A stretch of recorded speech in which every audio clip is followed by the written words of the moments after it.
Hey guys, today we're going to talk about a real story, a story that honestly confused me and it was kind of hard for me to believe it. It's my first time creating something like this. So if you guys want more of these story videos, make sure to like and sub, and tell me what you think in the comments. And now, enjoy the story.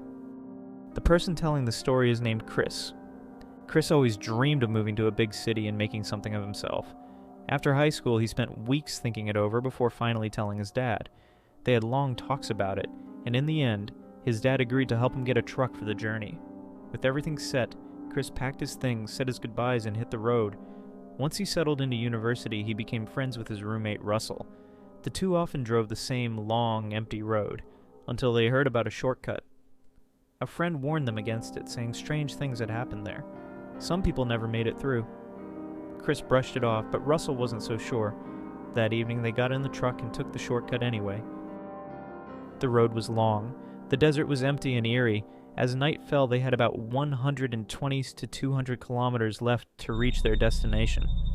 It was completely dark except for the truck's headlights, and the silence of the road was only broken by the music playing on their radio.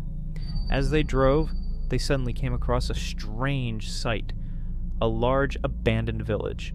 It was completely deserted, with ruined houses and a road full of potholes and bumps. Chris slowed down, cautious not to damage the truck. That's when he suddenly remembered their friend's warning about eerie encounters on this route. As he carefully navigated through the rough road, Russell suddenly gasped and pointed ahead. Russell noticed two people standing in the middle of the road, and he tells it to Chris. Chris turned his head, and sure enough, there was an elderly man standing there with a young girl next to the road. He immediately slowed the truck to a stop, rolled down the window, and lowered the volume of the music out of respect. The old man approached and spoke in a tired, sorrowful voice. "Son, could you please give me a ride to that village up ahead? My family just called and told me that my mother has passed away." Chris glanced at Russell, who looked just as confused as he felt. Something wasn't adding up. The man looked extremely old, at least 90 years old. So if his mother had just passed away, how old would she have been? But they dismissed their doubts, thinking it was just an unusual situation, and decided to help him. Chris asked the old man if he was willing to pay for the ride, and the man agreed without hesitation. The girl got into the back seat right behind Chris, while the old man sat behind Russell. As they continued driving through the dark, empty road, an eerie silence filled the truck. That's when Chris noticed something disturbing. There was a terrible smell in the car. It wasn't just bad, it was unbearable. It smelled like a mix of rotting animals, and something else he couldn't quite identify. It was so overwhelming that Chris had to roll down the window despite the cold night air, just to breathe. Trying to make sense of it, he thought, maybe he's a farmer and that's just the smell from his animals. He forced himself to ignore it. Meanwhile, Russell, perhaps to distract himself from the unsettling atmosphere, reached over and turned up the music. He even started singing along. This irritated Chris. He felt it was disrespectful to the old man who had just lost his mother and was sitting with his daughter. He wanted to signal to Russell to lower the volume, Russell realized, and regretted what he did, and right after that he reached out his hand and turned off the car's radio. Chris said, "From that moment on, during the entire journey, the old man and his daughter remained completely silent. They didn't say a word or even whisper. They didn't make a single movement. Honestly, I couldn't even tell if they were breathing. The road was pitch dark and scary. It was completely deserted. No cars passed through, no sighting of any human life. Just Chris, Russell, and two strangers in the back of their car. After a few minutes of complete silence, the radio turned back on by itself. The signal bars started moving as if it had been switched on again. Chris and Russell were shocked, and couldn't understand how the radio of a brand new car could have an issue like this. There was no malfunction. Russell reached to the radio and turned it off after a few minutes. You guessed it. It turned on again. The road was rough and full of potholes, so maybe it was an electrical issue, Russell thought. They didn't think too much of it, and kept the radio on at lower volume.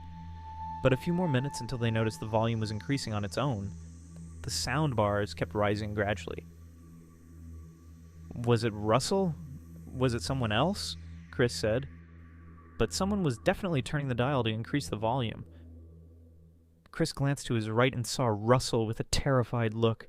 Chris reached out again and turned the radio off completely, making sure it wouldn't turn back on. Then he glanced at Russell again, and what he saw shocked him. He was pressed up against the car door as if someone was taking up space in his seat, forcing him to squeeze against the door. He asked him, "What's wrong?" "What's wrong, Russell?" Russell was frozen in place, and didn't even react to Chris talking to him, but his terrified stare gave it all away. He was sweating heavily, his face pale with fear. Chris told him, "No, just open the window." Maybe you're feeling suffocated by the bad smell from the old man." He didn't say this out loud in front of him and his daughter, so he played it off. Meanwhile, the old man and his daughter were completely still in the rearview mirror, motionless like statues. They weren't even blinking. Then suddenly the old man spoke. He said, "There's a turn ahead that will take you to where I need to go. It'll help you, and it'll help me." Chris kept driving on the dark road as the old man guided him. With each passing moment, the darkness seemed to grow deeper. They reached an unknown road. It was completely empty. Chris asked, "Old man, where exactly do you want to go? This place is completely deserted." Then suddenly the old man pointed and said, "Right there, that's my family waiting for me. Drop me off here, please." They stopped the car and looked around. Chris's blood froze. He saw nothing. No houses, no people, no lights, and nothing at all.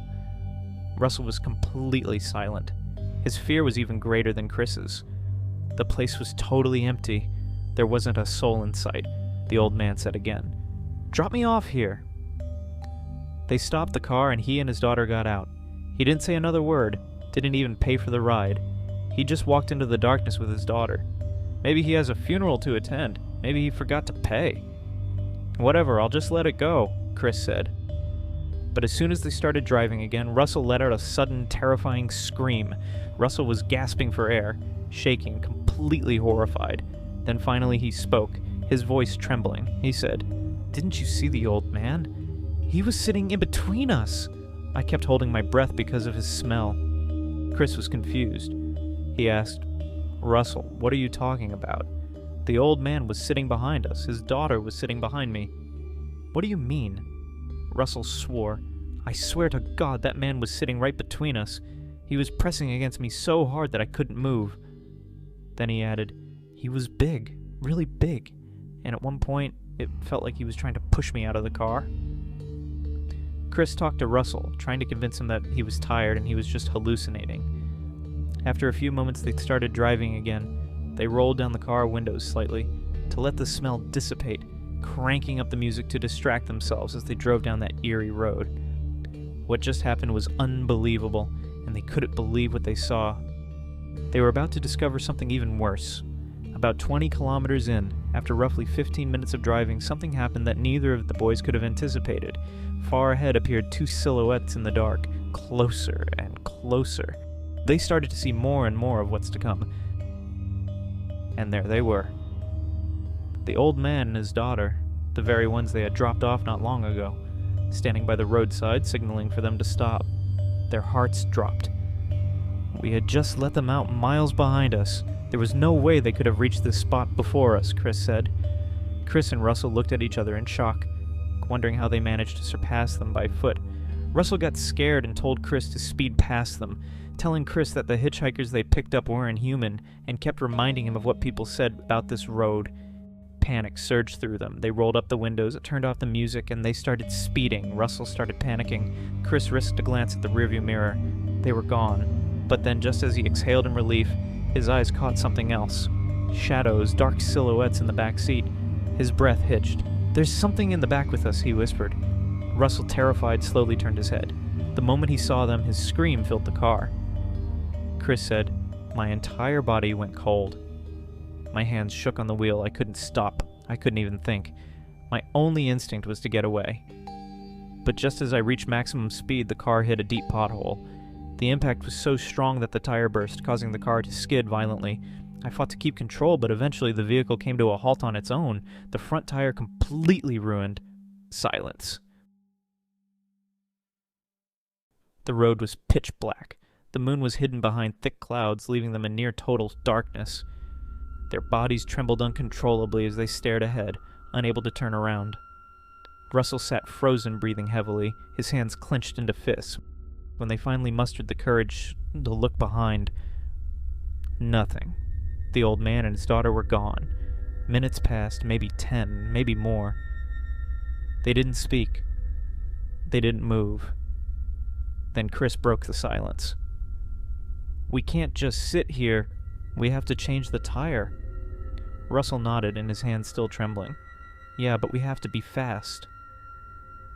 As soon as they stepped out of the car, the air felt heavier, thick with an unnatural presence. They began working quickly. The moment Chris knelt down to examine the damaged tire, his flashlight caught something. Something unusual. Someone was standing behind the car. "It looked like goat feet or something not human," Chris said. Someone or something was standing on the other side of the car. At first, Chris thought it was Russell, but when he called out to him, his voice came from behind him. "Yeah, what's up?" Russell said in confusion. Chris froze. Slowly, he looked up. Russell was in front of him, so who was behind the car? "What's wrong?" Russell asked. Chris forced a shaky laugh. "Nothing. Just checking the car." I didn't want to tell him what I saw, or what I thought I saw. I just wanted to get the hell out of there. Chris said. As I was lifting the car, I saw those same two legs again, in the same spot as before. At that moment, I told Russell, "Look around the car and see if there's any damage or something I didn't notice." Chris wanted to downplay it so Russell wouldn't get scared. But then, when Chris looked at those legs, they didn't move. There was no reaction. It was like whatever it was wasn't scared at all. When I asked Russell, "Did you see anything?" Russell said, "No, I didn't see anything. I think the car is fine. It's just the front tire." Chris realized that he was the only one who could see whatever that thing was. And just then, the car's radio turned on by itself, and the music started changing like someone was messing with it. They froze, paralyzed by fear, unable to even move. Neither of them moved. Neither of them breathed. The sound grew louder and louder, the static morphing into whispers, voices they couldn't understand. It was as if someone was trying to communicate. Russell couldn't bear the noise anymore and rushed to the back of the car. As soon as he put his head inside the car, he screamed at the top of his lungs, Chris said. He ran behind me, shaking, and said, "I saw it. A demon was messing with the radio." Chris tried to calm him down and opened the car door. He then shined his flashlight around, looking for whatever he had seen, but found nothing. Chris, though, was still scared and said he didn't see anyone inside. Russell claims that when he got close to the car's door, he saw a man with a deformed face, and he was controlling the car's music. The weird thing was that when Russell tried to get closer, this figure didn't react, and then he smelled a horrible odor like something unnatural. But suddenly, even the car's lights started to flicker, and the place went pitch dark. They could barely see anything except for the dim light from Chris's phone. Then they started hearing footsteps, like someone was walking toward them. Russell turned the light around to look, and he thought he saw something move in the car. Chris wanted to turn the car's lights back on, thinking maybe they had overlooked something. But right then, they heard the sound of something hitting the car, and that made them jump. Russell was in a panic, saying, "Do you hear that?" Then Chris quickly got back to fixing the car tire. As Chris was fixing the tire, something was approaching him in the darkness. Red eyes, glowing in the dark, kept moving closer and closer to him. It was some kind of dog or a coyote. It was staring at them in the darkness. At that moment, Russell started shouting, "Chris, Chris!" Chris said, be quiet, it's not the time." Russell said, No, look in front of you." Chris turned his face and suddenly saw the creature. What was strange and terrifying was its size, much larger than the normal dogs, and in a moment it started barking at them. Somehow Chris miraculously managed to fix the car tire, and then they quickly got in the car away from the thing that could have attacked them in any moment. The boys felt a sense of relief when they finally got away from the dog. They had barely escaped the danger. Chris accelerated the car to leave that place as quickly as possible, hoping they could get out before morning. About 15 minutes later, they were driving silently, terrified from everything they had seen and heard. Russell kept checking behind the car every second, terrified. Russell said, "Oh no, it's back! It's back, Chris!" Chris asked him, "Who?" He said, "It's the old man's daughter. She's in the back." Chris looked in the mirror, and there she was, her hair blowing in the wind as they were speeding. The sight was terrifying, and it felt like one of the scariest moments they've had ever faced due to how she looked and how her hair moved. She was staring at them with a cold frown throughout the trip until, finally, they reached an intersection and saw a town ahead. They headed towards the town and then to the gas station. When they arrived, Chris stopped the car and didn't turn off the engine. Chris said, "I was still scared and confused. We got out and ran to a person at the station. He saw the fear in our eyes and said, 'Thank God you made it through. You've survived.' That road has a reputation. People go down it and they vanish or lose their minds. At night it gets worse. No one's dared to go near it in years. Something about that place keeps everyone away." Afterward, Chris decided not to continue on that road, no matter what. Chris and Russell both continued their life, and each person went their separate way when they told their story to others. Some believed them and some didn't.